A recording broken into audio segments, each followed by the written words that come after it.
ಸಿರಿಗನ್ನಡಂ ಗೆಲ್ಗೆ ಸಿರಿಗನ್ನಡಂ ಬಾಳ್ಗೆ.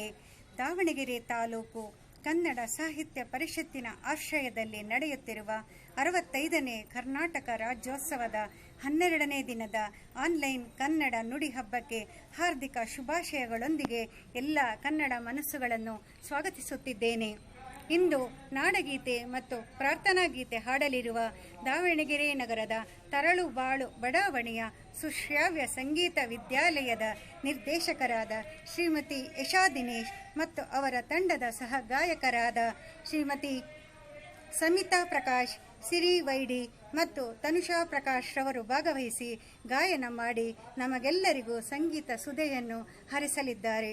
ಇವರೆಲ್ಲರಿಗೂ ಹಾರ್ದಿಕ ಸುಸ್ವಾಗತವನ್ನು ತಾಲೂಕು ಕನ್ನಡ ಸಾಹಿತ್ಯ ಪರಿಷತ್ತಿನ ಪರವಾಗಿ ಕೋರುತ್ತೇನೆ. ಹಸಿರಾಗಲಿ ಕನ್ನಡ, ಉಸಿರಾಗಲಿ ಕನ್ನಡ, ಹೆಸರಾಗಲಿ ಕನ್ನಡ ಎನ್ನುತ್ತಾ ನಮ್ಮ ಇಂದಿನ ಕಾರ್ಯಕ್ರಮದ ಉಪನ್ಯಾಸಕರಾಗಿ ಉಪನ್ಯಾಸ ನೀಡಲಿರುವ ಶ್ರೀ ಎಚ್.ಎಸ್. ಹರಿಶಂಕರ್ ಅವರಿಗೂ ಹಾರ್ದಿಕ ಸುಸ್ವಾಗತವನ್ನು ಬಯಸುತ್ತೇನೆ. ಇವರ ಸಣ್ಣ ಕಿರುಪರಿಚಯವನ್ನು ಇಲ್ಲಿ ಮಾಡಿಕೊಡುತ್ತಿದ್ದೇನೆ.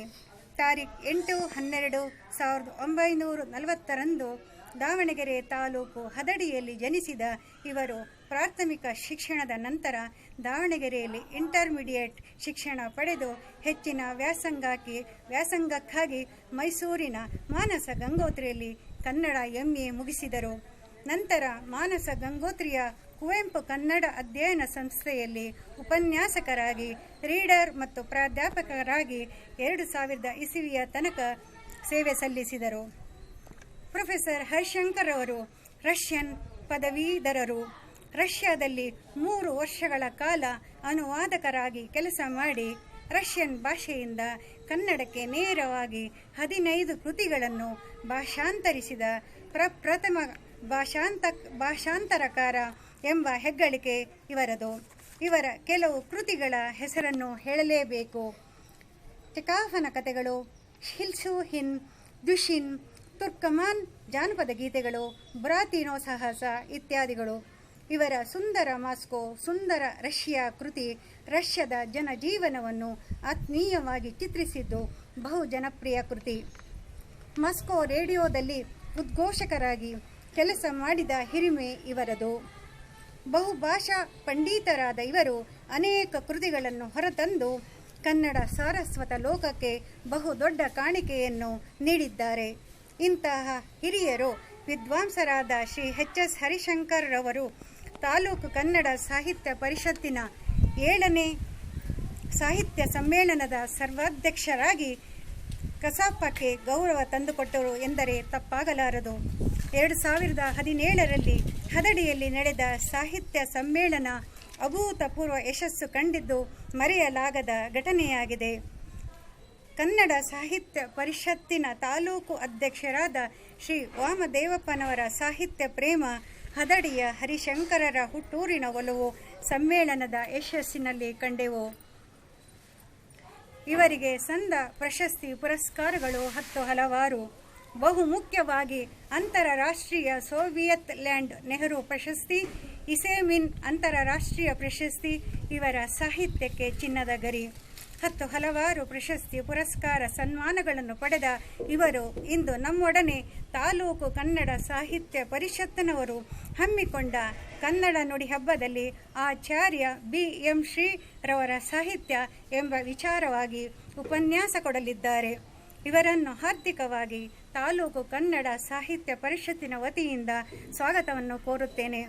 ಅದೇ ರೀತಿಯಲ್ಲಿ ಕನ್ನಡ ಸಾಹಿತ್ಯ ಪರಿಷತ್ತಿನ ಅಧ್ಯಕ್ಷರಾದ ಡಿ ವಾಮದೇವಪ್ಪನವರು ಅಧ್ಯಕ್ಷೀಯ ನುಡಿಗಳನ್ನು ಆಡಲಿದ್ದಾರೆ. ಅವರಿಗೂ ಸಹ ಹೃತ್ಪೂರ್ವಕ ಸ್ವಾಗತವನ್ನು ಆತ್ಮೀಯತೆಯಿಂದ ಕೋರುತ್ತಿದ್ದೇನೆ. ಈ ನಮ್ಮ ಕನ್ನಡ ನುಡಿ ಹಬ್ಬ ಕಾಯಕದಲ್ಲಿ ಚಿತ್ರೀಕರಣದಲ್ಲಿ ಸಹಕರಿಸುತ್ತಿರುವ ಈಶ್ವರ್ ಡಿಜಿಟಲ್ ಸ್ಟುಡಿಯೋದ ಚಂದ್ರೂರವರಿಗೂ ಮತ್ತವರ ತಂಡಕ್ಕೂ ಮತ್ತು ಯುವ ಪ್ರತಿಭೆಗಳಾದ ಕೂಲಂಬಿಯ JC ಜೀವನ್ ಹಾಗೂ ಮನೋಜ್ ಬಾವಿಹಾಳ್ ರವರಿಗೂ ಪ್ರತ್ಯಕ್ಷವಾಗಿ ಪರೋಕ್ಷವಾಗಿ ಸಹಕರಿಸುತ್ತಿರುವ ಸರ್ವ ಕನ್ನಡದ ಬಾಂಧವರಿಗೂ ತಾಲೂಕು ಕನ್ನಡ ಸಾಹಿತ್ಯ ಪರಿಷತ್ತಿನ ಪರವಾಗಿ ಆತ್ಮೀಯ ಸ್ವಾಗತದೊಂದಿಗೆ ಶುಭಾಶಯಗಳನ್ನು ಕೋರುತ್ತಿದ್ದೇನೆ. ಕನ್ನಡ ಉಳಿಸೋಣ, ಕನ್ನಡ ಬೆಳೆಸೋಣ, ಕನ್ನಡ ಮೆರೆಸೋಣ ಎನ್ನುತ್ತಾ ಜೈ ಭುವನೇಶ್ವರಿ.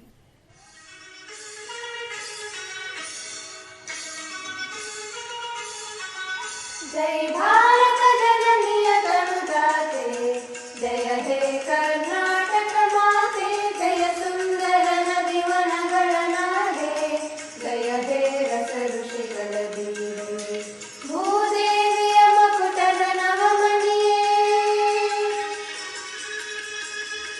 ಗಂಧದ ಚಂದದ ಹೊನ್ನಿನ ಗಣಿಯೇ, ರಾಘವ ಮಧುಸೂದನನವತರಿಸಿದ ಭಾರತ ಜನನಿಯ ತನುಜಾತೆ, ಜಯ ಹೇ ಕರ್ನಾಟಕ ಮಾತೆ.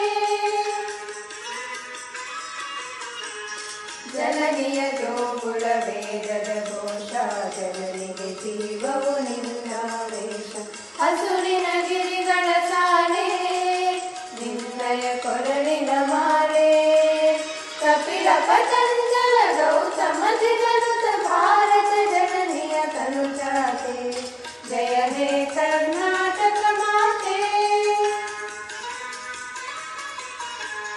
ಶಂಕರ ರಮಣುಜ ವಿದ್ಯಾರಣ್ಯ, ಬಸವೇಶ್ವರ ಮಧ್ವರ ದಿವ್ಯಾರಣ್ಯ, ರನ್ನ ಷಡಕ್ಷರಿ ಪೊನ್ನ, ಪಂಪಲ ಕುಣಿಪತಿ ಚನ್ನ, ಕುಮಾರ ವ್ಯಾಸರ ಮಂಗಳ ನಾಮ, ಕವಿ ಕೋಗಿಲೆಗಳ ಪುಣ್ಯಾರಾಮ, ನಾನಕ ರಾಮಾನಂದ ಕಬೀರರ ಭಾರತ ಜನನಿಯ ತನುಜಾತೆ, ಜಯ ಹೇ ಕರ್ನಾಟಕ ಮಾತೆ. ತೈಲಪ ಹೊಯ್ಸಳರಾಳಿನ ನಾಡೆ, ಶಂಕರದ ಕಣರ ಹೆಚ್ಚಿನ ಬೀಡು, ಕೃಷ್ಣ ಶರಾವತಿ ತುಂಗ, ಕಾವೇರಿಯ ವರರಂಗ, ಚೈತನ್ಯ ಪರಮಹಂಸ ವಿವೇಕರ ಭಾರತ ಜನನಿಯ ತನುಜಾತೆ, ಜಯ ಹೇ ಕರ್ನಾಟಕ ಮಾತೆ.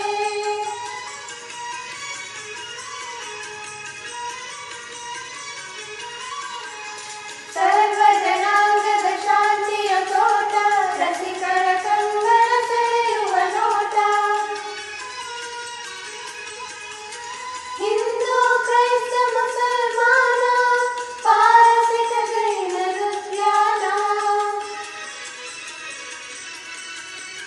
ಜನಕನ ಹೋಲುವ ದೊರೆಗಳ ಧಾಮ, ಗಾಯಕ ವೈಲಿಕರ ರಾಮ,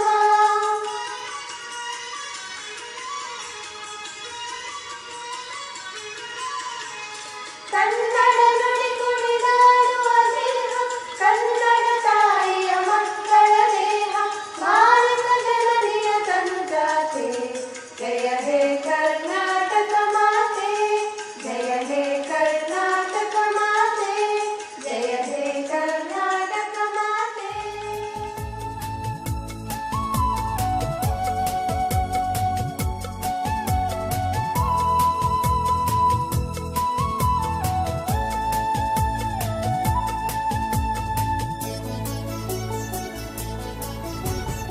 ಏರಿಸಿ ಹಾರಿಸಿ ಕನ್ನಡದ ಬಾವುಟ, ಹಾರಿಸಿ ತೋರಿಸಿ ಎಚ್ಚೆದೆಯ ಬಾವುಟ, ಏರಿಸಿ ಹಾರಿಸಿ ಕನ್ನಡದ ಬಾವುಟ, ಬಾಳ್ ಕನ್ನಡದ ಏ ಕನ್ನಡದ, ಬಾಳ್ ಕನ್ನಡದ, ಕನ್ನಡಿಗರೊಡತಿವೋ ರಾಜೇಶ್ವರಿ.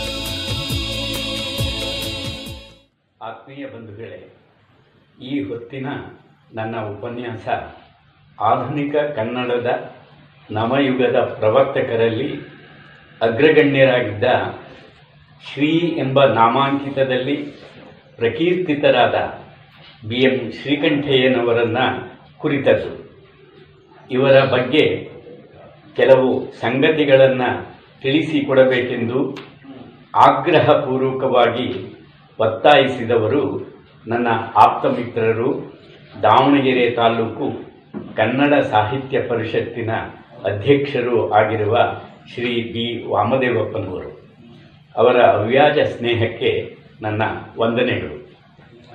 ಹಳಗನ್ನಡ, ನಡುಗನ್ನಡ ಸೀಮೋಲ್ಲಂಘನ ಮಾಡಿ ಹೊಸಗನ್ನಡ ಪರಿವರ್ತಿಸುತ್ತಿರುವಾಗ ತೋರುವ ಸಂಧಿಕಾಲ 19ನೇ ಶತಮಾನದ ಆದಿಕಾಲವೆಂದು ಸ್ಥೂಲವಾಗಿ ಹೇಳಬಹುದು. ಕೆಂಪು ನಾರಾಯಣನು ತನ್ನ ಮುದ್ರಾ ಮಂಜೂಷವನ್ನು ಬರೆದಿದ್ದು 1823ರಲ್ಲಿ. ಈ ಹೊತ್ತಿಗೆ ಹೊಸಗನ್ನಡ ಗದ್ಯದ ನಸುಕು ಮೂಡಿತೆಂದು ನಿಚ್ಚಳವಾಗಿ ತೋರುತ್ತದೆ. ಮುಂದೆ ಕವಿ ಮುದ್ದಣನಲ್ಲಿ ಹೊಸಗನ್ನಡದ ಅರುಣೋದಯದ ಬೆಳಕು ಸ್ವಲ್ಪ ಮಟ್ಟಿಗೆ ಕಾಣತೊಡಗಿತೆಂದು ಹೇಳಬಹುದು. ಇನ್ನು ಹೊಸಗನ್ನಡ ಕಾವ್ಯದ ಪರಿಸ್ಥಿತಿಯನ್ನು ಕುರಿತು ಯೋಚನೆ ಮಾಡಿದಾಗ 19ನೇ ಶತಮಾನದ ಕೊನೆಗಾಲವು ಸಂಧಿಕಾಲವಾಗಿದ್ದು ಹೊಸದು ಮೂಡುವ ಹೆಜ್ಜೆ ಗುರುತುಗಳನ್ನು ಗಮನಿಸಬಹುದು. ಈ ಕಾಲಘಟ್ಟದಲ್ಲಿ ಬಸವಪ್ಪ ಶಾಸ್ತ್ರಿ, ಶಾಂತಕವಿ, MS ಪುಟ್ಟಣ್ಣ, ಭೀಮಾಜಿ ಅಡಬಡ್ಡಿ ಮೊದಲಾದವರು ಹಿಂದಿನ ಛಂದೋರೂಪಗಳಾದ ಷಟ್ಪದಿ, ಕಂದ ವೃತ್ತಗಳನ್ನೇ ಬಳಸಿ ಬರೆದಿದ್ದರು. 19ನೇ ಶತಮಾನದ ಕೊನೆಯಲ್ಲಿ ಹಳೆಯದರ ನಡುವೆ ಹೊಸದು ಅಲ್ಲಲ್ಲಿ ಕಾಣಿಸಿಕೊಂಡರೂ ಬಹುಮಂದಿ ಕವಿಗಳು ಛಂದಸ್ಸಿನಲ್ಲಿ ಹೊಸತನ್ನು ಅಳವಡಿಸಲಾರದೆ ಹೋದದ್ದು ಆಶ್ಚರ್ಯದ ಸಂಗತಿ. ಹಟ್ಟಿಯಂಗಡಿ ನಾರಾಯಣರಾಯರು ಈ ಸುಮಾರಿನಲ್ಲಿ ಸಾಕಷ್ಟು ಕವಿತೆಗಳನ್ನು ಇಂಗ್ಲಿಷಿನಿಂದ ಅನುವಾದಿಸಿದ್ದರೂ ತಮ್ಮ ಕವನಗಳನ್ನು ಸಂಸ್ಕೃತ ವೃತ್ತಗಳಲ್ಲೇ ಬರೆದಿದ್ದುಂಟು. ಆದರೂ ಇವರು ಕನ್ನಡ ಕವಿತೆ ಬೆಳೆಯಬೇಕಾದ ದಾರಿಯನ್ನು ಕುರಿತು ತೀವ್ರವಾಗಿ ಯೋಚಿಸಿದ್ದರು. SG ನರಸಿಂಹಾಚಾರ್ಯ, ಅಳಸಿಂಗರಾಚಾರ್ಯ, ಪಂಜೆ ಮಂಗೇಶರಾವ್ ಮೊದಲಾದವರು ಕನ್ನಡ ಕವಿತೆಗಳ ರಚನೆಗಳಲ್ಲಿ ತೊಡಗಿದ್ದರು. ಹೊಸಗನ್ನಡ ಕಾವ್ಯ ರೂಪುಗೊಳ್ಳುತ್ತಿದ್ದ ಸಮಯದಲ್ಲಿಯೇ ಹೊಸ ಬಗೆಯ ಛಂದಸ್ಸಿನ ಆವಿಷ್ಕಾರದಲ್ಲಿ ಕವಿಗಳು ತೊಡಗಿದ್ದರೆಂದು ತೋರುತ್ತದೆ. ವಿಷಯ ಹೊಸದಾದರೂ ಹಳೆಯ ಛಂದಸ್ಸಿನಲ್ಲಿ ಹಳಗನ್ನಡದಲ್ಲಿ ಕಾವ್ಯರಚನೆ ನಡೆದೇ ಇತ್ತು. ಇದಕ್ಕೊಂದು ಒಳ್ಳೆಯ ನಿದರ್ಶನವನ್ನು ನೋಡಬಹುದು. ಇಂಗ್ಲಿಶಿನ ಮಕ್ಕಳ ಕವನವೊಂದನ್ನು ಈ ಕಾಲದಲ್ಲಿ ಅಂದರೆ 1907ರಲ್ಲಿ ಕೆರೋಡಿ ಸುಬ್ಬರಾಯರೆಂಬುವರು ಕನ್ನಡಕ್ಕೆ ಅನುವಾದಿಸಿದ್ದಾರೆ. ಅದರ ಇಂಗ್ಲಿಷ್ ಮೂಲ ಹೀಗಿದೆ: little drops of water, little grains of and, make the mighty ocean and the pleasant land. ಇದರ ಕನ್ನಡ ಅನುವಾದವನ್ನು ಕೇಳಿ. ತುಂತುರ್ವನೀಂ ಬಲವಂತಾಂಬುದಿಯಕ್ಕುಂ ಅಲ್ಪಸೈಕತ ಕಣದಿಂ ಸಂತಸದಿಳೆಯಕ್ಕುಂ ಜನ ಮಿಂತಿಹುದೇ ಸಂಘಶಕ್ತಿ ಕಲಿಯುಗ ಕಕ್ಕು. ಕುಣಿದು ಕುಪ್ಪಳಿಸಿ ನಲಿದಾಡುವ ಯಾವ ಮಗು ತಾನೇ ಈ ಪದ್ಯವನ್ನು ಹೇಳಿತು? ಇಂಗ್ಲಿಷ್ನಿಂದ ಮಾಡಿದ ಇಂಥ ಅನುವಾದಗಳು ಬಹುಮಟ್ಟಿಗೆ ಹಿಂದಿನ ಛಂದಸ್ಸಿನಿಂದ ರೂಪುಗೊಂಡಂಥವು. ಹೊಸ ಛಂದಸ್ಸು ಇನ್ನೂ ರೂಪುಗೊಂಡಿರಲಿಲ್ಲ. ಈ ಸರಿಸುಮಾರಿನಲ್ಲಿ ನಿಖರವಾಗಿ ಹೇಳುವುದಾದರೆ 1921ರಲ್ಲಿ BM ಶ್ರೀಕಂಠಯ್ಯನವರ ಇಂಗ್ಲಿಷ್ ಗೀತೆಗಳು ಪ್ರಕಟಗೊಂಡಿತು. ಅದು ಪ್ರಕಟಗೊಂಡೊಡನೆಯೇ ಕನ್ನಡಿಗರ ಹೃನ್ಮನಗಳನ್ನು ಗೆದ್ದಿತು. ಅದುವರೆಗೂ ಹಳೆಗನ್ನಡ ಛಂದಸ್ಸಿನ ಕಾವ್ಯ ರಚನೆಗಳನ್ನು ಕೇಳಿ ಕೇಳಿ ಜಡ್ಡುಗಟ್ಟಿದ್ದ ಕಿವಿಗಳಿಗೆ ಇವರ ಕವನಗಳ ಧಾಟಿ ಬಹು ಆಪ್ಯಾಯಮಾನವೆನಿಸಿತು. ಈ ಕವನದ 4 ಸಾಲುಗಳನ್ನು ಕೇಳಿ. ಹಿಡಿದು ಮಂಜು ಬೀಳುತ್ತಿತ್ತು, ಚುಕ್ಕಿ ಕಣ್ಣು ಮಿಟುಕುತ್ತಿತ್ತು, ಕುಡಿಯೋ ಕಂದ ಕುಡಿಯೋ ಎಂಬ ಮಾತು ಕಿವಿಗೆ ಬಿತ್ತು. ತಿರುಗಿ ನೋಡಲೊಬ್ಬೆ ಆಚೆ ಒಬ್ಬಳಲ್ಲಿ ಹೆಣ್ಣು ಮಗಳು, ನೊರೆಯ ಬಿಳುಪು ಕುರಿಯ ಮರಿಯ ತಲೆಯ ತಡವುತ್ತಿದ್ದಳು. ಮುದ್ದಿನ ಕುರಿಮಿರಿ ಕವನದ ಈ ಸಾಲುಗಳನ್ನು ಕೇಳುತ್ತಿದ್ದಂತೆಯೇ ಒಂದು ರೀತಿ ರೋಮಾಂಚನವಾಗುತ್ತದೆ. ಅರೆ, ಇದೇನು, ಇದಾವ ಛಂದಸ್ಸು, ಕೇಳಲು ಓದಲು ಹಿತವಾಗಿದೆಯಲ್ಲ ಎಂಬ ಉದ್ಗಾರ ಆ ಕಾಲದ ಜನರದ್ದು. ಶ್ರೀಯವರ ಕವನಗಳು ಜನರನ್ನು ಮೋಡಿ ಮಾಡಿ ಹಿಡಿದಿಟ್ಟಿದ್ದವು.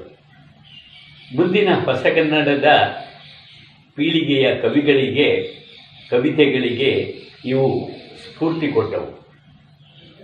ಬೆಳ್ಳೂರು ಮೈಲಾರಯ್ಯ ಶ್ರೀಕಂಠಯ್ಯನವರು, BM ಶ್ರೀಕಂಠಯ್ಯ, 3/1/1884 ತುಮಕೂರು ಜಿಲ್ಲೆಯ ತುರುವೇಕೆರೆ ತಾಲೂಕಿನ ಸಂಪಿಗೆ ಎಂಬ ಹಳ್ಳಿಯಲ್ಲಿ ತಾತನ ಮನೆಯಲ್ಲಿ ಜನಿಸಿದರು.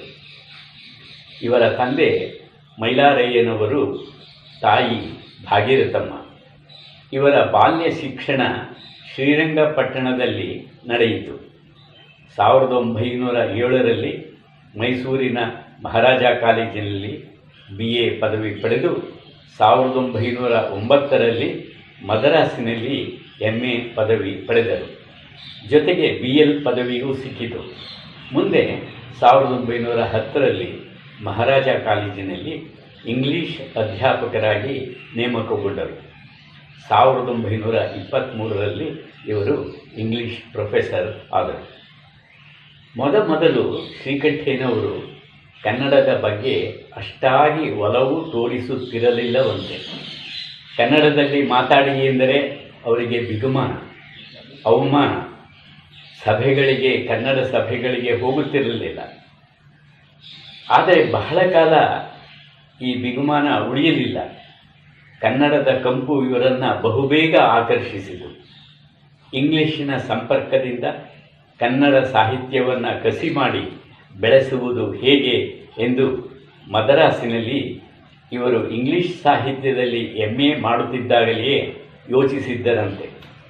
ಕನ್ನಡ ಮಾತು ತಲೆ ಎತ್ತುವ ಬಗೆ ಎಂಬ ತಮ್ಮ ಭಾಷಣದಲ್ಲಿ ಜನರಿಗೆ ತಿಳಿಯದ ಭಾಷೆಯಲ್ಲಿ ಬರೆಯುವುದರಲ್ಲಿ ಯಾವ ಬುದ್ಧಿವಂತಿಕೆಯೂ ಇಲ್ಲ, ಹೊಸಗನ್ನಡವನ್ನೇ ಎಲ್ಲರೂ ಹಿಡಿಯಬೇಕು ಎಂದು ಕರೆ ಕೊಟ್ಟರು. ಅಲ್ಲಿಂದ ಮುಂದೆ ಕನ್ನಡವೇ ಅವರ ಸರ್ವಸ್ವವಾಯಿತು. BM ಶ್ರೀ ಬರೆದದ್ದು ಸ್ವಲ್ಪವಾದರೂ ಅವರು ನವೋದಯ ಕನ್ನಡ ಸಾಹಿತ್ಯಕ್ಕೆ ನೀಡಿದ ಕಾಣಿಕೆ ಸಾಮಾನ್ಯವಾದುದೇನೂ ಅಲ್ಲ. ಹೊಸಗನ್ನಡದಲ್ಲಿ ಇಂದು ಹೆಸರಾಗಿರುವ ಕವಿಗಳಲ್ಲಿ ಬಹುಮಂದಿ ಶ್ರೀಯವರ ಇಂಗ್ಲಿಷ್ ಗೀತೆಗಳ ನೆರಳಿನಲ್ಲಿ ಬೆಳೆದರು ಎಂದು ಹೇಳಬಹುದು. ಕನ್ನಡ ಕವಿತೆಯ ಬೆಳವಣಿಗೆಯಲ್ಲಿ ಅವರ ಇಂಗ್ಲಿಷ್ ಗೀತೆಗಳು ಅಂತಹ ಪ್ರಮುಖವಾದ ಘಟ್ಟ ಪರ್ವಕೃತಿ ಎಂಬುದಾಗಿ ವಿದ್ವಾಂಸರಾದ S. ಅನಂತನಾರಾಯಣ ಹೇಳುತ್ತಾರೆ. ನಾನು ಈ ಮೊದಲೇ ಹೇಳಿದಂತೆ ಶ್ರೀಯವರ ಇಂಗ್ಲಿಷ್ ಗೀತೆಗಳು ಕನ್ನಡ ನಾಡಿನಲ್ಲೆಲ್ಲ ಜನರ ಮನಸ್ಸನ್ನು ಒಮ್ಮೆಗೇ ಸೂಜಿಗಲ್ಲಿನಂತೆ ಸೆಳೆದು ಬಿಟ್ಟದ್ದು ನಿಜವಷ್ಟೇ. ಇಂಗ್ಲಿಷ್ ಕವಿಗಳಲ್ಲಿ ಪ್ರಮುಖರಲ್ಲದ ಸಾಮಾನ್ಯ ಕವಿಗಳ ಕವನಗಳನ್ನು ಇವರು ಕನ್ನಡೀಕರಣಗೊಳಿಸಿ ಕನ್ನಡಿಗರ ಮನಸ್ಸನ್ನು ತಮ್ಮತ್ತ ಸೆಳೆದುಕೊಂಡು ಬಿಟ್ಟರು.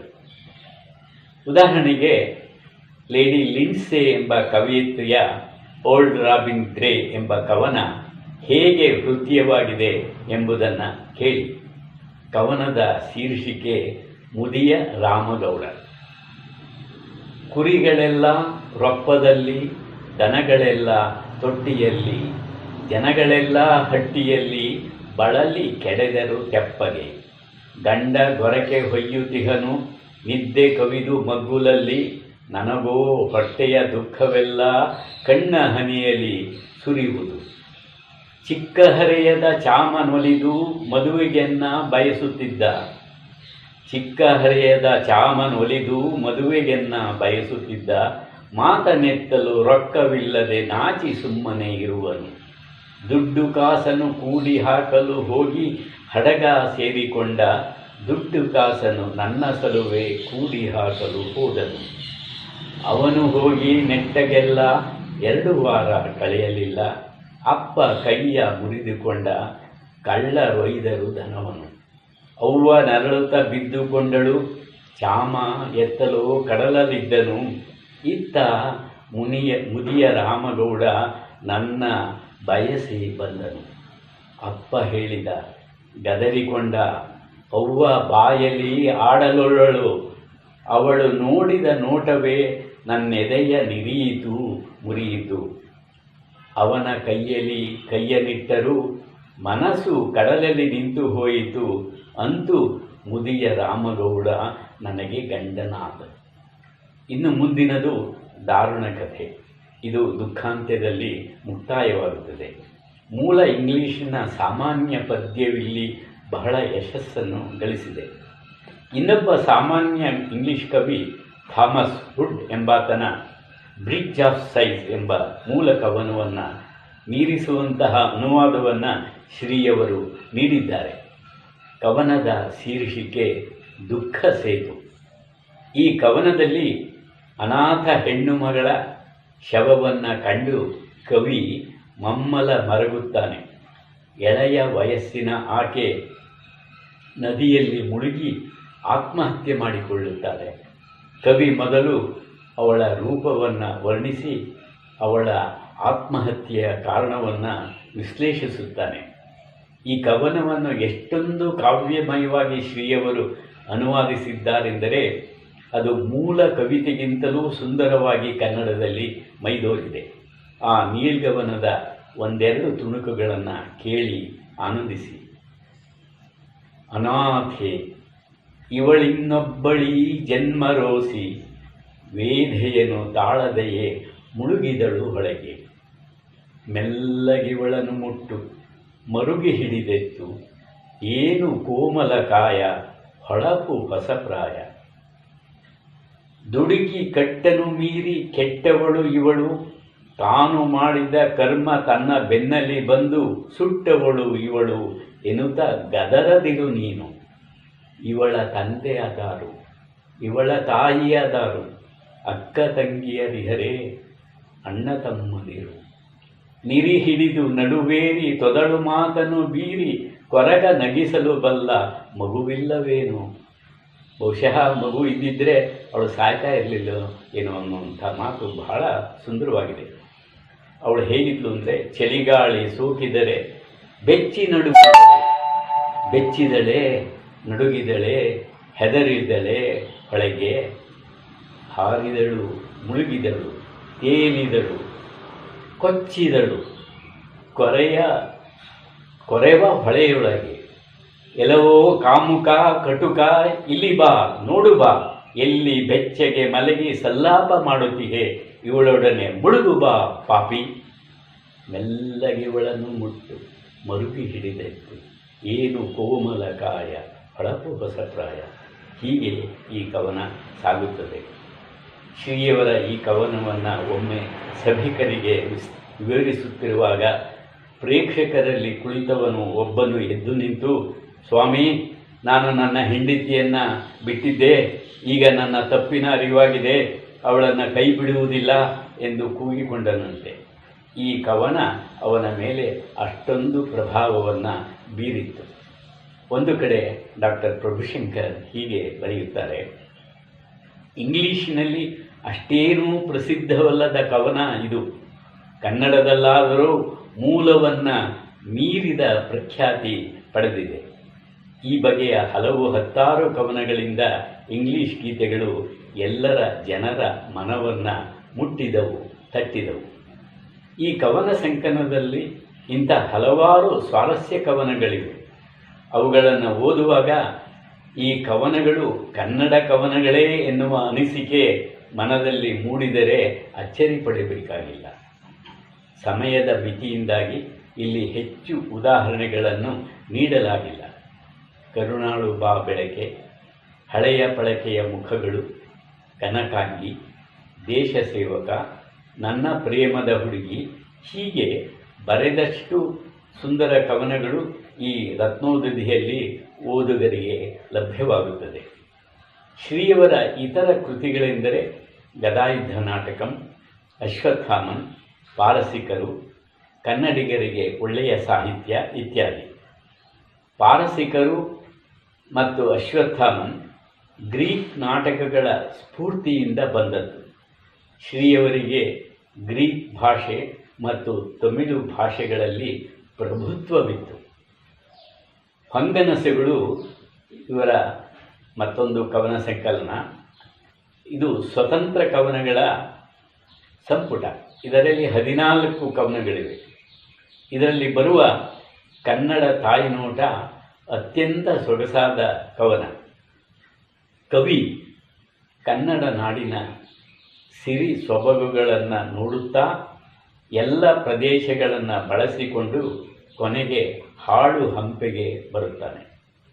ಹಂಪೆಯ ಸನಿಹದ ತುಂಗಭದ್ರಾ ನದಿಯ ತಡಿಯ ಹತ್ತಿರ ಬಂದಾಗ ಕೈ ಮೇಲೆ ತಲೆ ಊರಿ ಚಿಂತಾಕ್ರಾಂತಳಾಗಿದ್ದ ಹೆಂಗಸನ್ನು ಕಂಡು ಕುತೂಹಲದಿಂದ, ಯಾರವ್ವ ನೀ ತಾಯಿ, ಏತಕ್ಕಿಂತೊಬ್ಬಳೇ ಕುಳಿತೆ ಕಾಡಿನಲ್ಲಿ, ಏಕೆ ಮೊಗ ಬಾಡಿಹುದು, ಕಂದಿಹುದು, ನೊಂದಿಹುದು, ಕಾಂತಿಗುಂದಿಹುದು ಎಂದು ಒಂದೇ ಸಮನೆ ಪ್ರಶ್ನಿಸುತ್ತಾನೆ. ಆಕೆ ನೀಡುವ ಉತ್ತರ ಎದೆಗರಗಿಸುತ್ತದೆ, ಮನಸ್ಸನ್ನು ಮೀಟುತ್ತದೆ. ಅವಳು ಹೇಳ್ತಾಳೆ, ಕೇಳಣ್ಣ, ನಾನು ಬಹಳ ಹಳೆಯ ಮುತ್ತೈದೆ, ಹಿಂದೆ ಚೆನ್ನಾಗಿ ಬಾಳಿದವಳು. ಆದರೆ ನನಗೀಗಲೂ ಬಡತನ. ನನ್ನ ಅಕ್ಕ ತಂಗಿಯರು ವೈಭವದಿಂದ ಮೆರೆಯುತ್ತಿದ್ದಾರೆ. ಯಾರು ಅಂತಂದರೆ ತಮಿಳು, ತೆಲುಗು ಮೊದಲಾದಂಥವು. ಅವರ ಅದೃಷ್ಟ ಪುಣ್ಯ ನನಗಿಲ್ಲ. ಅವರ ಮಕ್ಕಳಿಗೆ ಎಲ್ಲ ಅದೃಷ್ಟವೂ ಇದೆ, ನನ್ನ ಮಕ್ಕಳಿಗಿಲ್ಲ. ಆದರೂ ಆ ನನ್ನ ಸೋದರಿಯರು ಬಾಳಲಿ. ನನ್ನ ಮನೆ ಮಾತ್ರ ಹಾಳಾಗಿದೆ, ನನ್ನ ನುಡಿ ಬೀಳಾಗಿದೆ. ಕವಿಗೆ ಅರಿವಾಯಿತು, ಆಕೆ ಬೇರೆ ಯಾರೂ ಅಲ್ಲ, ಕನ್ನಡದ ತಾಯಿ ಭುವನೇಶ್ವರಿ. ಕವಿ ಉದ್ಗರಿಸುತ್ತಾನೆ, ಸಿರಿಗನ್ನಡಂ ಗೆಲ್ಗೆ, ಹಿರಿಗನ್ನಡಂ ಗೆಲ್ಗೆ, ಬಾಳ್ಗೆ, ಕನ್ನಡದ ತಾಯಿ ಗೆಲ್ಗೆ, ಬಾಳ್ಗೆ. ಕವಿಗೆ ಕನ್ನಡದ ಬಾವುಟವೆಂದರೆ ಇನ್ನಿಲ್ಲದ ಅಭಿಮಾನ, ಉತ್ಸಾಹ. ಕನ್ನಡದ ಬಾವುಟದ ಹಿರಿಮೆ ಎಲ್ಲರನ್ನೂ ರೋಮಾಂಚಗೊಳಿಸುತ್ತದೆ. ಆ ಕವನದ ಕೆಲವು ಸಾಲುಗಳು ಹೀಗಿವೆ. ಏರಿಸಿ ಹಾರಿಸಿ ಕನ್ನಡದ ಬಾವುಟ, ಓಹೋ ಕನ್ನಡ ನಾಡು, ಆಹಾ ಕನ್ನಡ ನುಡಿ, ಹಾರಿಸಿ ತೋರಿಸಿ ಕೆಚ್ಚೆದೆಯ ಬಾವುಟ. ಗಾಳಿಯಲ್ಲಿ ಪಟಪಟ, ದಾಳಿಯಲ್ಲಿ ಚಟಚಟ, ಉರಿಯಿತೋ ಉರಿಯಿತು ಹಗೆಯ ಹಠ ಮನೆ ಮಠ. ಹಾಳ್ ಸುರಿಯಿತು ಹಗೆಯ ಬೀಡ ಕಟ. ಬಾಳ್ ಕನ್ನಡ ತಾಯ್, ಏಳ್ ಕನ್ನಡ ತಾಯ್, ಆಳ್ ಕನ್ನಡ ತಾಯ್, ಕನ್ನಡಿಗರ ಒಡತಿ ಓ ರಾಜೇಶ್ವರಿ. BM ಶ್ರೀಗಳು ಪ್ರಸಿದ್ಧ ವಾಗ್ಮಿಗಳು. ಅವರ ಭಾಷಣಗಳನ್ನು ಕೇಳಲು ಜನ ಮುಗಿಬೀಳುತ್ತಿದ್ದರು. ಒಂದು ಪ್ರಸಂಗ ಕೇಳಿ. ರಾಯಚೂರಿನಲ್ಲಿ ಒಂದು ಸಂಜೆ ಇವರ ಭಾಷಣ ಏರ್ಪಾಟಾಗಿತ್ತು. ಆ ದಿನ ಇವರು ಪರ ಊರಿನಿಂದ ರೈಲಿನಲ್ಲಿ ಬರಬೇಕಿತ್ತು. ಆ ದಿನ ರೈಲು ತೀರ ತಡವಾಗಿ, ಎಂದರೆ ಮಧ್ಯರಾತ್ರಿ ರಾಯಚೂರಿಗೆ ಬಂತು. ಜನರೆಲ್ಲ ಬಹಳ ಹೊತ್ತು ಕಾದು ಹೊರಟು ಹೋಗಿದ್ದರು. ಆದರೆ ಶ್ರೀಯವರಿಗೆ ಜನರನ್ನು ನಿರಾಶೆಗೊಳಿಸಲು ಇಷ್ಟವಾಗಲಿಲ್ಲ. ಆ ಸಂದರ್ಭದಲ್ಲಿ ಅವರಿಗೆ ರಕ್ತದ ಒತ್ತಡ ಇರುತ್ತೆ, ಮತ್ತು ಶುಗರ್ ಇರುತ್ತೆ. ಆದರೂ ಕೂಡ ಅದನ್ನು ಲೆಕ್ಕಿಸಲಿಲ್ಲ. ನಾನು ಭಾಷಣ ಮಾಡ್ತೀನಿ ಅಂತ ಮಧ್ಯರಾತ್ರಿಯಲ್ಲಿ ಹೇಳಿದ್ರಂತೆ. ಆಗ ಜಾಗಟೆ ಬಾರಿಸಿ ಶ್ರೀಯವರು ಬಂದಿರುವ ಸಂದೇಶವನ್ನು ಜನರಿಗೆ ತಿಳಿಸಿದಾಗ ಆ ಮಧ್ಯರಾತ್ರಿಯಲ್ಲೂ ನೂರಾರು ಜನ ಬಂದು ಸೇರಿದರಂತೆ. ಕಾಲಿಡಲಷ್ಟು ಜಾಗ, ಅಷ್ಟು ಜನ ಇದ್ದರು ಅಂತ ಹೇಳ್ತಾರೆ. ಶ್ರೀಯವರ ಭಾಷಣ ಬೆಳಕು ಹರಿಯುವವರೆಗೂ ಸಾಗಿತು. ಜನ ನಿದ್ದೆ ಬಿಟ್ಟು ಅವರ ಭಾಷಣ ಕೇಳಿ ಸಂತೋಷಪಟ್ಟರಂತೆ. ಶಿಷ್ಯರಿಗೆ ಬೋಧಿಸುವಾಗಲೂ ಇಷ್ಟೇ. ಯಾವಾಗಲೂ ಅವರು ಕ್ಲಾಸ್ ತಗೊಳ್ತಾ ಇದ್ದದ್ದು ಕೊನೆಯ ಪೀರಿಯಡ್. ಯಾಕೆಂತಂದರೆ ಬೇರೆಯವರಿಗೆ 1 ಗಂಟೆ ಆದರೆ ಇವ್ರದ್ದು 1 ಗಂಟೆಗೆ ಮುಗಿತಾ ಇರಲಿಲ್ಲ. 2 ಗಂಟೆ 3 ಗಂಟೆ ಪಾಠ ಮಾಡ್ತಾಯಿದ್ರು. ಬೇರೆ ಗುರುಗಳ ಪಾಠ 1 ಗಂಟೆಯದ್ದಾದರೆ ಇವರದು ಅದರ 2 ಪಟ್ಟು 3 ಪಟ್ಟು. TS Venkannaiah, AR Krishnashastri, VS Seetharamaiah, SV Ranganna, Kuvempu, DL Narasimhachar, Teenam Srikantaiah, AN Moorthy Rao, K Venkataramappa ಮುಂತಾದ ಹಿರಿಯ ವಿದ್ವಾಂಸರು ಇವರ ಶಿಷ್ಯರು. ಇವರ ಕಿರಿಯ ಶಿಷ್ಯರಲ್ಲಿ LS ಶೇಷಗಿರಿರಾವ್, ನಮ್ಮ ತಂದೆ HM ಶಂಕರನಾರಾಯಣರಾವ್, G Venkatasubbaiah, HG ಸೂರ್ಯನಾರಾಯಣರಾವ್, SV Parameshwara Bhatta ಇಂಥವರು ಇದ್ದರು. ತರುಣ ಕನ್ನಡ ಲೇಖಕರಿಗೆ, ಕವಿಗಳಿಗೆ ಅವರ ಪ್ರೋತ್ಸಾಹ ನಿರಂತರವಾಗಿರುತ್ತಿತ್ತು. ಒಂದು ಸ್ವಾರಸ್ಯ ಪ್ರಸಂಗ ಕೇಳಿ. ನನ್ನ ತಂದೆ ಶಂಕರನಾರಾಯಣ ರಾಯರು ಮಹಾರಾಜ ಕಾಲೇಜಿನಲ್ಲಿ ವ್ಯಾಸಂಗ ಮಾಡುತ್ತಿದ್ದಾಗ ತರುಣರ ದಂಡು ಎಂಬ ಸಂಘ ಇತ್ತು. ಅದಕ್ಕೆ ನಮ್ಮ ತಂದೆ ಕಾರ್ಯದರ್ಶಿಗಳು. 1937ರಲ್ಲಿ ಈ ಸಂಘದ ವಾರ್ಷಿಕೋತ್ಸವ ನಡೆಯಿತು. ವಾರ್ಷಿಕೋತ್ಸವಕ್ಕೆ ಶ್ರೀಯವರು ಅಧ್ಯಕ್ಷರಾಗಿ ಬಂದಿದ್ದರು. ಇನ್ನೇನು ಫೋಟೋ ತೆಗೆಯಬೇಕು. ಅಷ್ಟರಲ್ಲಿ BM ಶ್ರೀಯವರು ಕುರ್ಚಿಯ ಮೇಲೆ ಕುಳಿತಿದ್ದಂತೆ ಎದ್ದು ನಿಂತು, ಇದು ತರುಣರ ದಂಡು, ಕುರ್ಚಿಯ ಮೇಲೆ ಕುಳಿತುಕೊಳ್ಳಬೇಕಾದವರು ನೀವು, ಸ್ವಲ್ಪ ವಯಸ್ಸಾದ ನಾವು ನಿಂತುಕೊಳ್ಳುತ್ತೇವೆ ಎಂದು ಅವರು ಹೇಳಿ ಚಿಕ್ಕವರನ್ನು ಕುರ್ಚಿಯಲ್ಲಿ ಕುಳ್ಳಿರಿಸಿದರಂತೆ. ಚಿಕ್ಕವರ ಬಗ್ಗೆ ಅವರಿಗಿದ್ದ ಪ್ರೀತಿ ಇಂಥದ್ದು.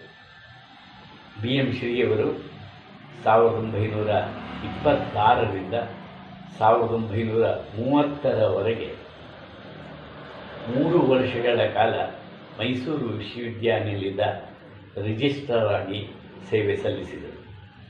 ಇದು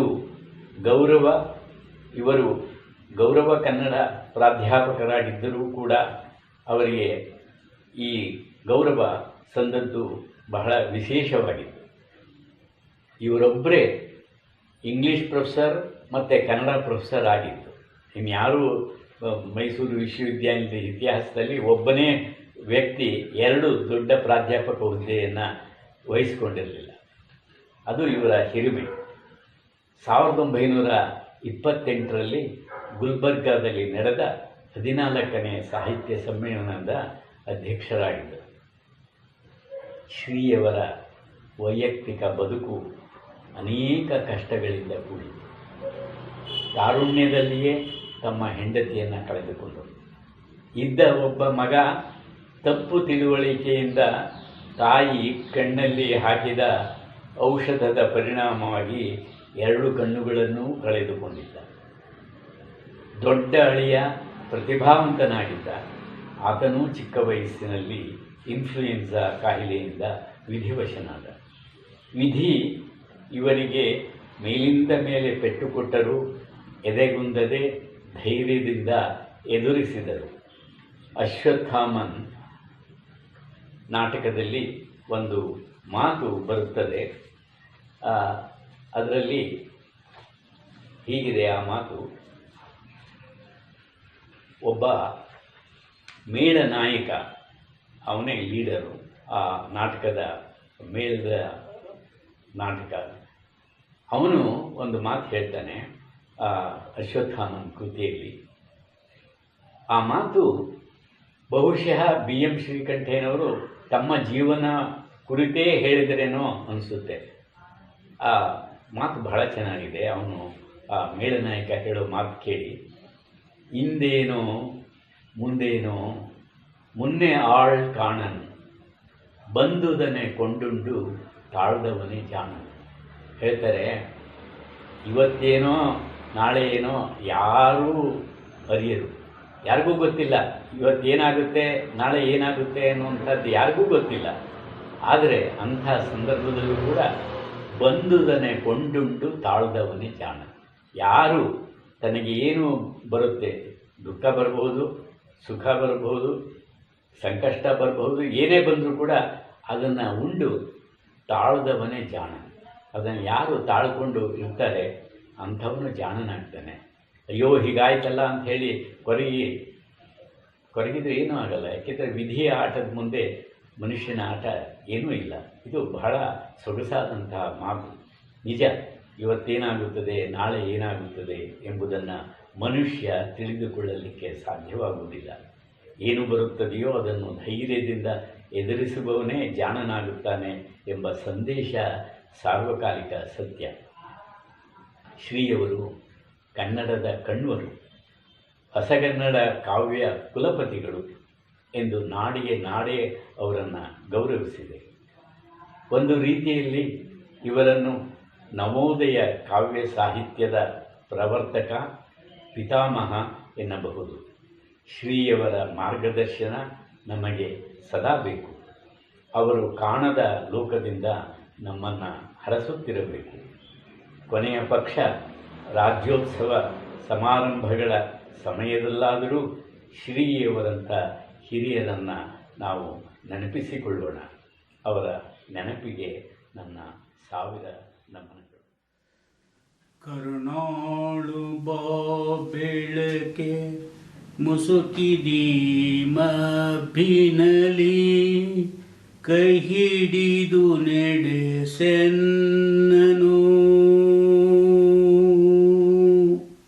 ಎಲ್ಲರಿಗೂ ನಮಸ್ಕಾರ. BM ಶ್ರೀಯವರ ಈ ಹಾಡಿನ ನುಡಿಯೊಂದಿಗೆ 12ನೇ ದಿನದ ಕಾರ್ಯಕ್ರಮದ ಸಂಪನ್ನಗೊಳ್ಳುವಂಥ ಈ ಸಂದರ್ಭದಲ್ಲಿ ಇವತ್ತು ನಿಮ್ಮೆಲ್ಲರನ್ನು ಅತ್ಯಂತ ಗೌರವಪೂರ್ವಕವಾಗಿ ಸ್ವಾಗತಿಸಿದಂಥ ನಮ್ಮ ನಗರದ ಶ್ರೇಷ್ಠ ಲೇಖಕಿಯು ಮತ್ತು ಜಿಲ್ಲಾ ಮಹಿಳಾ ಲೇಖಕಿಯರ ಸಂಘದ ಅಧ್ಯಕ್ಷರು, ಕನ್ನಡ ಸಾಹಿತ್ಯ ಪರಿಷತ್ನ ಸಕ್ರಿಯ ಕಾರ್ಯಕರ್ತರು ಆಗಿ ಕಾರ್ಯನಿರ್ವಹಿಸುತ್ತಿರುವ ಶ್ರೀಮತಿ ವೀಣಾ ಕೃಷ್ಣಮೂರ್ತಿಯವರು ನಿಮ್ಮನ್ನೆಲ್ಲ ಸ್ವಾಗತಿಸಿದ್ದಾರೆ. ನಂತರ ನಾಡಗೀತೆ ಮತ್ತು ಇತರೆ ಗೀತೆಗಳನ್ನು ನಮ್ಮ ದಾವಣಗೆರೆ ನಗರದ ತಳಬಾಳ ಬಡಾವಣೆಯ ಶಿಷ್ಯಾವ ಸಂಗೀತ ವಿದ್ಯಾಲಯದ ನಿರ್ದೇಶಕರಾದ ಶ್ರೀಮತಿ ಯಶಾ ದಿನೇಶ್ ತಂಡದವರು ಕೂಡ ನಮ್ಮೊಡನೆ ಸದಾ ಸಹಕರಿಸಿ ಉತ್ತಮ ಗೀತೆಗಳನ್ನು ಹಾಡಿ ನಿಮ್ಮನ್ನು ರಂಜಿಸುತ್ತಿದ್ದಾರೆ. ಇವತ್ತಿನ ಮುಖ್ಯವಾದ ಉಪನ್ಯಾಸವನ್ನು ನೀಡಲು ನಮ್ಮ ಹೆಸರಾಂತ ಬಹುಭಾಷಾ ತಜ್ಞರು, ನನ್ನ ಮಾರ್ಗದರ್ಶಕರು ಮತ್ತು BM ಶ್ರೀಯವರ ಪರಮ ಶಿಷ್ಯರು ಆಗಿದ್ದಂತಹ ಪ್ರೊಫೆಸರ್ HS ಹರಿಶಂಕರ್ ಮೈಸೂರು, ನಮ್ಮ ದಾವಣಗೆರೆ ಜಿಲ್ಲೆಯವರೇ ಆಗಿ ಇದ್ದ ವ್ಯಕ್ತಿ ಅಭಿಮಾನದಿಂದ ತಮ್ಮ ಗುರುಗಳ ಬಗ್ಗೆ ಉಪನ್ಯಾಸ ನೀಡಲಿಕ್ಕೆ ಬಹಳ ದಿನಗಳಿಂದ ಅವರು ಭಾಳ ಸಂತೋಷವಾಗಿ ನನ್ನನ್ನು ಕೇಳ್ಕೊಳ್ತಾ ಇದ್ದರು. ಅವರ ಆಸೆ ಇವತ್ತು ಈಡೇರಿದೆ ಅಂಥೇಳಿ ನಾನಾದರೂ ಕೂಡ ಭಾವಿಸ್ಕೊಂಡು ಅಂಥವರ ಮಾರ್ಗದರ್ಶನದಲ್ಲಿ ನನ್ನ ವೈಯಕ್ತಿಕ ಜೀವನದ ಅನೇಕ ಮಜಲುಗಳನ್ನು ನಾನು ಅವರಿಂದ ಪಡೀತಾ ಅಂಥ ಮಾರ್ಗದರ್ಶಕರ ನಿರ್ದೇಶನದಂತೆ ನಮ್ಮ ಇವತ್ತಿನ ಈ ಕಾರ್ಯಕ್ರಮ ಆಯೋಜನೆಗೊಂಡಿದೆ. ಆ ಒಂದು ಕಾರ್ಯಕ್ರಮ ಎಲ್ಲರಿಗೂ ಕೂಡ ನಾನು ಆಭಾರಿಯಾಗಿದ್ದೇನೆ ಅಂತ ಹೇಳ್ತಾ ಇವತ್ತಿನ ಮುಖ್ಯವಾದಂಥ ವಿಚಾರ BM ಶ್ರೀಕಂಠಯ್ಯನವರು. ಅವರು ನಮ್ಮ ಕನ್ನಡ ಆಧುನಿಕ ಪ್ರವರ್ತಕ, ಆಧುನಿಕ ಕಣ್ವ ಅನ್ನುವಂಥ ಕರೆಯುವಂಥ ಮಾತು ಇದೆ. ಇವತ್ತು ಭಾಳ ಜನಗಳಿಗೆ BM ಶ್ರೀಯವರ ಬಗ್ಗೆ ಗೊತ್ತಿದೆ. ಅವರು 1884ರಲ್ಲಿ ಜನಿಸಿ 1946ರಲ್ಲಿ ನಿಧನ ಹೊಂದಿದ್ದಾರೆ. 62 ವರ್ಷಗಳ ಕಾಲ ಸುದೀರ್ಘವಾದ ಜೀವನವನ್ನು ನಡೆಸಿ ಬಹುಪಾಲು ಕನ್ನಡದ ನುಡಿ ಸೇವೆಯನ್ನೇ ಮಾಡಿ ಹೋಗಿದ್ದಾರೆ ಅಂತೇಳಿದರೆ ತಪ್ಪಾಗಲಿಕ್ಕಿಲ್ಲ. ಅಂಥ ಮಹರ್ಷಿ ವಾಲ್ಮೀಕಿಯ ಒಂದು ಹೆಸರನ್ನು ಅವರಿಗೆ ಆಧುನಿಕ ಕಣ್ವ ಅಂತ ಹೇಳಿ ಯಾಕೆ ಕರೆದಿದ್ದಾರೆ ಅನ್ನೋದನ್ನು ನಾನು ಒಂದೆರಡು ಮಾತುಗಳಲ್ಲಿ ಹೇಳಬೇಕಾಗುತ್ತೆ. ಯಾಕಂದರೆ ಕಣ್ವ ಮಹರ್ಷಿ ನಿಮಗೆಲ್ಲರಿಗೂ ಭಾಳ ಚಿರಪರಿಚಿತರು. ಅವರು ಯಾಕಂದರೆ ವಿಶ್ವಾಮಿತ್ರ ಮತ್ತು ಮೇನಕೆ ಅವರ ಪುತ್ರಿ ಶಕುಂತಲೆಯ ಸಾಕು ತಂದೆ. ಯಾಕಂದರೆ ಅನಾಥ ಮಗು ಕಾಡಿನಲ್ಲಿ ಬಿಟ್ಟು ಹೋದಂಥ ಆ ಮಗುವನ್ನು ತಂದು ಸಾಕಿ ಅವರು ಅದನ್ನು ಬೆಳೆಸ್ತಾರೆ. ಅದನ್ನು ಬೆಳೆಸಿ ದುಷ್ಯಂತ ಮಹಾರಾಜನ ಮದುವೆ ಆಗ್ತಾರೆ ಅನ್ನೋದು ಅದೊಂದು ದೊಡ್ಡ ಕಥೆನೇ ಇದೆ. ಅದ್ರ ಬಗ್ಗೆ ನಾನು ಇಲ್ಲಿ ಪ್ರಸ್ತಾಪ ಮಾಡಲಿಕ್ಕೆ ಹೋಗಲ್ಲ. ಅಂಥ ಅನಾಥ ಮಗುವಿಗೆ ಆಶ್ರಯ ನೀಡಿ ಬೆಳೆಸಿದಂಥ ಕಣ್ವರಿಗೆ ನಮ್ಮ ಅನಾಥ ಪ್ರಜ್ಞೆಯನ್ನು ಕಾಡ್ತಾ ಇರುವಂಥ ಕನ್ನಡಕ್ಕೆ ಅವರು ಒಂದು ಆಧುನಿಕ ಕಾಯಕಲ್ಪವನ್ನು ಆಂಗ್ಲ ಭಾಷೆಯ ಪ್ರಾಧ್ಯಾಪಕರಾಗಿ ಅಲ್ಲಿನ ವರ್ಡ್ಸ್ವರ್ತ್ ಮತ್ತು ಶೇಕ್ಸ್ಪಿಯರ್ರ ಪ್ರಭಾವದಿಂದ ನಾನೇನು ಪ್ರಥಮವಾಗಿ ಉದ್ಗರಿಸಿದೆ ಅಂಥ ಅನೇಕ ಗೀತೆಗಳನ್ನು ರಚಿಸಿ ನಮ್ಮ ಕನ್ನಡದ ಒಂದು ನಾಡನುಡಿಯ ಕ್ರಾಂತಿಯನ್ನು ಮಾಡಿದಂಥ ಧೀಮಂತ ವ್ಯಕ್ತಿತ್ವ ಅಂದರೆ BM ಶ್ರೀಯವರು. ಅವ್ರನ್ನ ಎಷ್ಟು ಸ್ಮರಿಸಿದರೂ ಸಾಲದು. ಯಾಕೆಂತೇಳಿದ್ರೆ ಅಂಥ BM ಶ್ರೀಯವರ ಒಂದು ಯಶೋಗಾಥೆಯನ್ನು ನಾವು ನಮ್ಮ ಸಾಹಿತ್ಯ ಪರಿಷತ್ತಿನ ಮೂಲಕ ನೋಡೋದಾದರೆ ಸಾಹಿತ್ಯ ಪರಿಷತ್ತಿಗೆ ಅವ್ರು ಕೊಟ್ಟಿರುವಂಥ ಕೊಡುಗೆ ಅಪಾರ. ಅದಕ್ಕೋಸ್ಕರನೇ ನಮ್ಮ 1928ರಲ್ಲಿ ಏನು ಕಲಬುರಗಿಯಲ್ಲಿ ನಡೆದಂಥ ಅಖಿಲ ಭಾರತ ಸಾಹಿತ್ಯ ಸಮ್ಮೇಳನದ ಸರ್ವಾಧ್ಯಕ್ಷರನ್ನಾಗಿ ಕೂಡ ನಮ್ಮ ಸಾಹಿತ್ಯ ಪರಿಷತ್ತು ಅವರಿಗೆ ಗುರುತಿಸಿ ಗೌರವಿಸಿದೆ ಅನ್ನೋದು ನಿಮಗೆಲ್ಲ ವೇದ್ಯವಾಗಿರುವಂಥ ವಿಷಯ.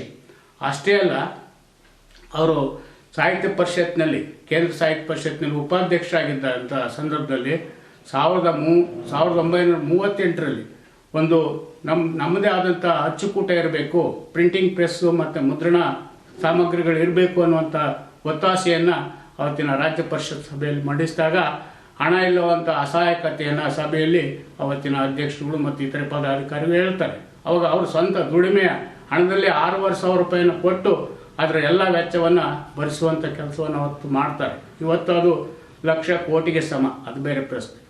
ಅಂಥ ಧೀಮಂತ ಹಣವನ್ನು ಹಾಕಿ ಇವತ್ತು ಮಾಡಿದ್ರಿಂದಲೇ ಇವತ್ತು ನೀವು ನೋಡ್ಬೋದು ಆಧುನಿಕ ಅಚ್ಚುಕೂಟವಾಗಿ BM ಅವರ ಆಧುನಿಕ ಅಚ್ಚುಕೂಟವಾಗಿ ಇವತ್ತು ಕೇಂದ್ರ ಕನ್ನಡ ಸಾಹಿತ್ಯ ಪರಿಷತ್ನಲ್ಲಿ ಕಾರ್ಯನಿರ್ವಹಿಸ್ತಾ ಬಂದಿದೆ. ತನ್ನದೇ ಆದಂಥ ಮುದ್ರಣವನ್ನು ಮುಂದುವರಿಸ್ಕೊಂಡು ಹೋಗ್ತದೆ. ಅಷ್ಟೇ ಅಲ್ಲ, ಇವತ್ತು ಆ ಒಂದು ಅಚ್ಚುಕೂಟದಲ್ಲಿ ಅನೇಕ ಸಾಹಿತಿಗಳ ಕೃತಿಗಳು ಮುದ್ರಣಗೊಳ್ತವೆ. ನಮ್ಮ ಸಾಹಿತ್ಯದ ಇವತ್ತೇನು ಅವರೇ ಹುಟ್ಟು ಹಾಕಿದಂಥ ವಾರಪತ್ರಿಕೆಯಾಗಿ ಕನ್ನಡ ನುಡಿಯನ್ನು ಸ್ಥಾಪಿಸ್ತಾರೆ. ಇವತ್ತು ಕನ್ನಡ ನುಡಿ ಅಂತೇಳಿ 4 ಲಕ್ಷ ಹೆಚ್ಚು ಸದಸ್ಯರು ಹೊಂದಿರುವಂಥ ಸಾಹಿತ್ಯ ಪರಿಷತ್ತಿಗೆ ಇವತ್ತು ಕನ್ನಡ ನುಡಿ ಪತ್ರಿಕೆ ಉಚಿತವಾಗಿ ಇವತ್ತು ಬರ್ತಾ ಇದೆ. ಅಂಥ ಪತ್ರಿಕೆಯ ಹುಟ್ಟು ಹಾಕಿದಂಥವ್ರು ಅಂದರೆ BM ಶ್ರೀಕಂಠಯ್ಯನವರು. ಅಷ್ಟೇ ಅಲ್ಲ, ಇವತ್ತೇನು ಪರೀಕ್ಷೆಗಳು ಏನು ನಡೀತವೆ, ಕಾವ ಜಾಣ ಅವೆಲ್ಲ, ಆ ಪರೀಕ್ಷೆಗಳನ್ನು ಪ್ರಾರಂಭಿಸಿದವರೇ BM ಅವರು. ಅಷ್ಟೇ ಅಲ್ಲ, ಮತ್ತು ಅವರು ಈ ಸಾಹಿತ್ಯ ಪರಿಷತ್ತಿಗೆ ಅನೇಕ ಮಾರ್ಗದರ್ಶನವನ್ನು ಮಾಡಿದ್ದಾರೆ. ಅದರ ಮುಖ್ಯವಾಗಿ ನಾವು ಹೇಳಬೇಕು ಅಂದರೆ, ಇವತ್ತು ಸಿರಿಗನ್ನಡಂ ಗೆಲ್ಲಿಗೆ ಅನ್ನುವಂಥ ಒಂದು ನಮ್ಮದು ಲೋಗೋ ಏನಿದೆ, ಇವತ್ತು ಸಾಹಿತ್ಯ ಪರಿಷತ್ ಲೋಗೋ, ಇವತ್ತು ಅದನ್ನ ಸ್ಥಾಪನೆ ಮಾಡಿದಂಥವ್ರು ಕೂಡ BM ಅವರೇ. ನಾವ್ಯಾರು ಕೂಡ ಅಂತ ಒಂದು ಇದನ್ನು ಮರೆಯೋಗಿಲ್ಲ. ಅನೇಕ ಅವರು ನಾಡನ್ನು ಸುತ್ತಿ ಅವರ ಪ್ರತಿಭೆ, ಕನ್ನಡದ ಪ್ರತಿಭೆಯನ್ನು ತಮ್ಮ ಮಾತುಗಳ ಮೂಲಕ ಬಿಂಬಿಸ್ತಾ ಅನೇಕರನ್ನು ಆಕರ್ಷಿಸುವಂಥ ಕೃತಿಗಳನ್ನು, ಅನೇಕ ಮಹತ್ವದ ಗೀತೆಗಳನ್ನು ಮತ್ತು ಕೃತಿಗಳನ್ನು ರಚಿಸಿ ಕನ್ನಡ ಸಾಹಿತ್ಯಕ್ಕೆ ಅಪಾರವಾದಂಥ ಕೊಡುಗೆಯನ್ನು ಕೊಟ್ಟಿರುವಂಥವ್ರು ಅಂದರೆ ನಮ್ಮ BM ಅವರು. ಅಂಥ BM ಅವರನ್ನ ಸ್ಮರಿಸೋದೇ ನಮ್ಮ ಪುಣ್ಯ. ಇವತ್ತು ಸಾಹಿತ್ಯ, ಇವತ್ತು ಕನ್ನಡದ ಪ್ರೇಮ ಹೆಚ್ಚಾಗಬೇಕು, ಕನ್ನಡ ನಮಗೆ ಹೆಚ್ಚು ಉಳಿಬೇಕು, ಬೆಳಿಬೇಕು ಅನ್ನೋದಾದರೆ ನಾವೆಲ್ಲರೂ ಕನ್ನಡ ಮಾತನಾಡುವಂಥ, ಕನ್ನಡವನ್ನು ಬಳಸುವಂಥ, ಕನ್ನಡವನ್ನು ಕಟ್ಟುವಂಥ ಕೆಲಸವನ್ನು ಎಲ್ಲ ಕನ್ನಡಿಗರು ಮಾಡಬೇಕು.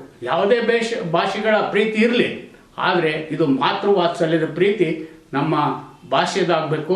ಏಕೆ ಅಂತ ಹೇಳಿದರೆ, ನಮ್ಮ ಭಾಷೆಯ ಮೇಲೆ ಹಿಡಿತವನ್ನು ಯಾರು ಸಾಧಿಸ್ತಾರೋ ಅಂಥವ್ರು ಎಲ್ಲ ಭಾಷೆಗಳ ಮೇಲೆ ಹಿಡಿತವನ್ನು ಸಾಧಿಸಬಲ್ಲರು ಅಂತ ಹೇಳ್ತಾ, ಇವತ್ತು ಸಾಂದರ್ಭಿಕವಾಗಿ ಅಧ್ಯಕ್ಷೀಯ ನುಡಿಯನ್ನು ನುಡಿಲಿಕ್ಕೆ ಅವಕಾಶ ಮಾಡಿಕೊಟ್ಟಿದ್ದಾರೆ. ಅಷ್ಟೇ ಅಲ್ಲ, ಇವತ್ತು 12ನೇ ದಿನದ ಕಾರ್ಯಕ್ರಮ ಮುಕ್ತಾಯಗೊಳ್ಳುವಂಥ ಈ ಶುಭ ಸಂದರ್ಭದಲ್ಲಿ ಇನ್ನೂ 18 ದಿನಗಳ ಕಾರ್ಯಕ್ರಮ ನಮ್ಮ ಪ್ರತಿನಿತ್ಯ ಸಂಜೆ 6ರಿಂದ 7 ಗಂಟೆವರೆಗೆ ಯೂಟ್ಯೂಬ್ ಚಾನಲ್ ಮೂಲಕ ನೀವೆಲ್ಲರೂ ಸಬ್ಸ್ಕ್ರೈಬ್ ಆಗಿ ಆ ಕಾರ್ಯಕ್ರಮವನ್ನು ವೀಕ್ಷಿಸಿ ಆನಂದಿಸಿ ನಮಗೆ ತಮ್ಮದೇ ಆದಂಥ ಸಲಹೆ ಸೂಚನೆಗಳನ್ನು ನೀಡಬೇಕು ಅಂತೇಳಿ ಪ್ರಾರ್ಥಿಸ್ಕೊಳ್ತಾ, ತಮಗೆ ಎಲ್ಲರಿಗೂ ಏನು ಕಾರ್ಯಕ್ರಮ ವೀಕ್ಷಿಸುವಂಥ ಎಲ್ಲರೂ ಯೂಟ್ಯೂಬ್ನಲ್ಲಿ ಯಾವಾಗಲೂ ಇರ್ತದೆ. ಈಗ 12 ದಿನದ ಕಾರ್ಯಕ್ರಮಗಳು ನಿಮಗೆ ಇವತ್ತು 7 ಗಂಟೆ ಮೇಲೆ ಲಭ್ಯ ಆಗ್ತವೆ. ಎಲ್ಲವನ್ನು ನೀವು ಪ್ರತಿನಿತ್ಯ ಬಿಡುವಾದಾಗ ನೋಡ್ಬೋದು ಅಂತ ಮತ್ತೊಮ್ಮೆ ನಿಮ್ಮಲ್ಲಿ ವಿನಂತಿಸ್ಕೊಳ್ತಾ, ಈ 48ನೇ ಕರ್ನಾಟಕ ರಾಜ್ಯೋತ್ಸವದ ಈ ಶುಭ ಸಂದರ್ಭದಲ್ಲಿ ಮತ್ತೊಮ್ಮೆ ನಿಮಗೆ ಗೌರವಪೂರ್ವಕವಾದ ಅಭಿನಂದನೆಗಳನ್ನು ಸಲ್ಲಿಸ್ತಾ ನನ್ನ ಮಾತುಗಳಿಗೆ ವಿರಾಮ ಬಯಸ್ತೇನೆ. ನಮಸ್ಕಾರ. ಜೈ ಹಿಂದ್, ಜೈ ಕರ್ನಾಟಕ. ಶುಭ.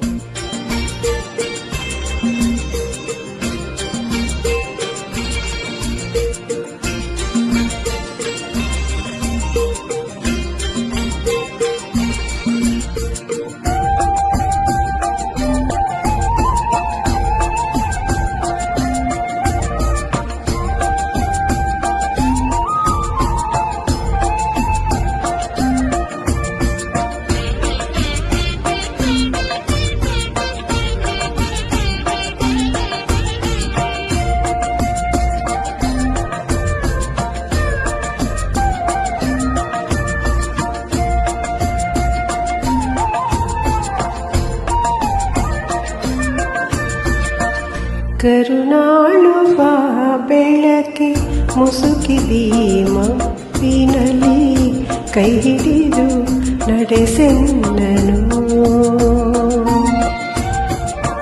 ಕರುಣಾಳುವ ಬೆಳಕೆ ಮುಸುಕಿದಿ ಮಪ್ಪಿನಲ್ಲಿ ಕೈ ಹಿಡಿದು ನಡೆಸೆನ್ನನು. ಇರುಳು ಕತ್ತಲೆಯ ಗವಿ ಮನೆ ದೂರ ಕನಿಕರಿಸಿ, ಇರುಳು ಕತ್ತಲೆಯ ಗವಿ ಮನೆ ದೂರ ಕನಿಕರಿಸಿ ಕೈ ಹಿಡಿದು ನಡೆಸೆನ್ನನು. ಕರುಣಾಳುವ ಬೆಳಕೆ ಮುಸುಕಿದಿ ಮಪ್ಪಿನಲ್ಲಿ ಕೈ ಹಿಡಿದು ನಡೆಸೆನ್ನನು.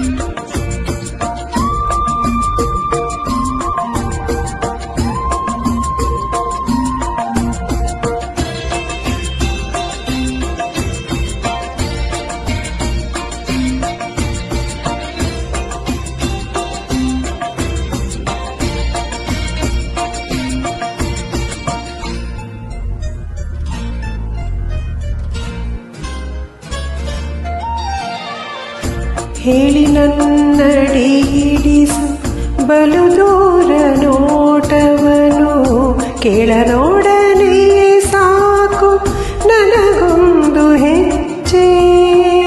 ಹೇಳಿ ನನ್ನಡಿ ಹಿಡಿಸು ಬಲು ದೂರ ನೋಟವನು, ಕೇಳನೊಡನೆ ಸಾಕು ನನಗೊಂದು ಹೆಜ್ಜೆ. ಮುನ್ನ ಎಂದಿರದಾದೆ ನಿನ್ನ ಬೇಡದೆ ಹೋದೆ, ಮುನ್ನ ಎಂದಿರದಾದೆ ನಿನ್ನ ಬೇಡದೆ ಹೋದೆ, ಕೈ ಹಿಡಿದು ನಡೆಸೆನ್ನನು. ಕರುಣಾಳುವ ಬೆಳಕೆ ಮುಸುಕಿದಿ ಮಪ್ಪಿನಲ್ಲಿ ಕೈ ಹಿಡಿದು ನಡೆಸೆನ್ನನು.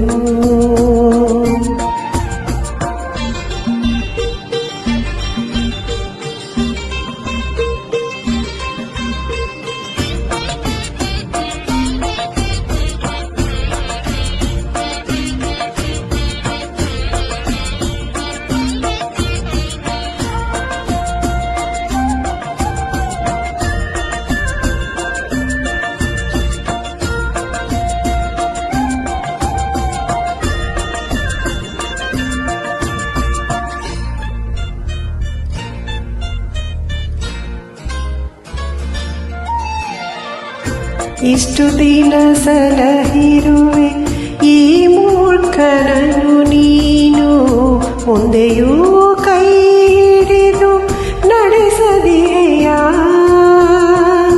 ಇಷ್ಟು ದಿನ ಸಲಹಿರುವೆ ಈ ಮೂರ್ಖನನ್ನು ನೀನು, ಮುಂದೆಯೂ ಕೈ ಹಿಡಿದು ನಡೆಸದೆಯ. ಕಷ್ಟದಡವಿಯ ಕಳೆದು ಬೆಟ್ಟ ಹೊಳೆಗಳ ಹಾದು, ಕಷ್ಟದಡವಿಯ ಕಳೆದು ಬೆಟ್ಟ ಹೊಳೆಗಳ ಹಾದು, ഇരുಳನ್ನು ನೂಕದಿಹೆಯ. ಬೆಳಗಾಗ ಹೊಳೆಯದೆ ಹಿಂದೊಮ್ಮೆ ನಾನೊಲಿದು, ಬೆಳಗಾಗ ಹೊಳೆಯದೆ ಹಿಂದೊಮ್ಮೆ ನಾನೊಲಿದು, ಈ ನಡುವೆ ಕಳಕೊಂಡ ದಿವ್ಯ ಮುಖ ನಗುತ್ತ. ಕರುಣಾಳುವ ಬೆಳಕೆ ಮುಸುಕಿದಿ ಮಬ್ಬಿನಲ್ಲಿ ಕೈ ಹಿಡಿದು ನಡೆಸೆನ್ನನು. ഇരുಳು ಕತ್ತಲೆಯ ಗವಿ ಮನೆ ದೂರ ಕನಿ ಕತ್ತಲೆಯಾಗವಿ ಮನೆ ದೂರ ಕನಿಕರಿಸಿ ಕೈ ಹಿಡಿದು ನಡೆಸೆನ್ನನು ಕರುಣಾಳು ಬಾ ಬೆಳಕೆ ಮುಸುಕಿದಿ ಮಬ್ಬಿನಲಿ ಕೈ ಹಿಡಿದು ನಡೆಸೆನ್ನನು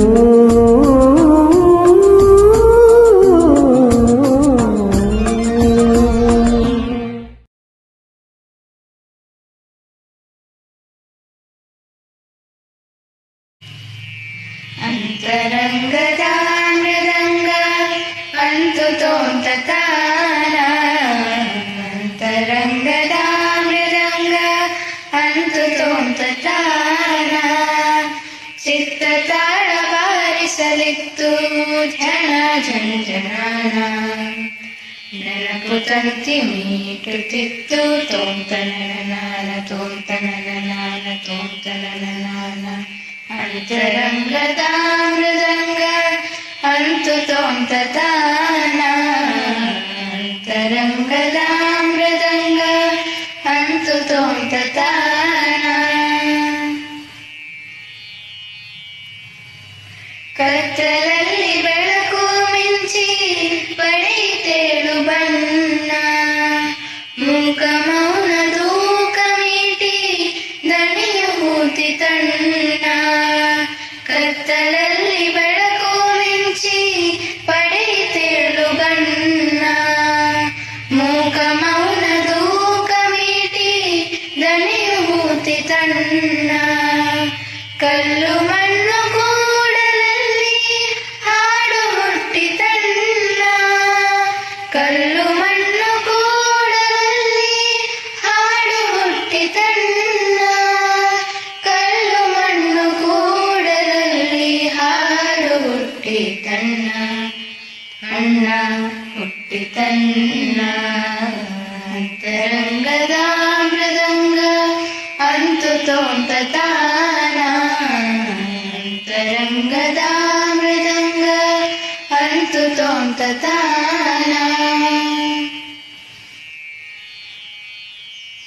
ಕಲ್ಪದ ದಾರಿಯಲ್ಲಿ ನನ್ನ ನಿನ್ನ ವಿರಹವಾಗಿ ಎಲ್ಲೋ ಏನೋ ನಿನ್ನ ಹುಡುಕಿ ಕಾಂಬ ಕಣ್ಣು ಹೋಗಿ ಕಲ್ಪದ ದಾರಿಯಲ್ಲಿ ನನ್ನ ನಿನ್ನ ವಿರಹವಾಗಿ ಎಲ್ಲೋ ಏನೋ ನಿನ್ನ ಹುಡುಕಿ ಕಾಂಬ ಕಣ್ಣು ಹೋಗಿ ಮೊರೆವೆಗೊಂಡು ಬಿಟ್ಟೆ ನಾನು ನೆಲದ ಮಣ್ಣು ತಾಗಿ ಮೊರೆವೆಗೊಂಡು ಬಿಟ್ಟೆ ನಾನು ನೆಲದ ಮಣ್ಣು ತಾಗಿ ಮೊರೆವೆಗೊಂಡು ಬಿಟ್ಟೆ ನಾನು ನೆಲದ ಮಣ್ಣು ತಾಗಿ ತಾಗಿ ಮಣ್ಣು ತಾಗಿ ಅಂತರಂಗದ ಮೃದಂಗ ಅಂತು ತೋಂತಾನ ಅಂತರಂಗದ ಮೃದಂಗ ಅಂತು ತೋಂತಾನ ಹಲವು ಜನ್ಮದಿಂದ ಬಂದ ಯಾವುದೇನೋ ಧ್ಯಾನ ಏಕನಾದದಿಂದ ಬಂದ ತಾನ ವಿಧಾನ ಹಲವು ಜನ್ಮದಿಂದ ಬಂದ ಯಾವುದೇನೋ ಧ್ಯಾನ ಏಕನಾದದಿಂದ ಬಂದ ತಾನ ವಿಧಾನ ತನಗೆ ತಾನೇ ಸೋಲುತ್ತಿಹುದು ನೋಲುತ್ತಿಹುದು ಗಾನ ತನಗೆ ತಾನೇ ಸೋಲುತ್ತಿಹುದು ನೋಲುತ್ತಿಹುದು ಗಾನ ತನಗೆ ತಾನೇ ಸೋಲುತ್ತಿಹುದು ನೋಲುತ್ತಿಹುದು ಗಾನ ಗಾನ ಸವಿಧಾನ ಅಂತರಂಗದ ಮೃದಂಗ ಅಂತು ತೋಂತಾನ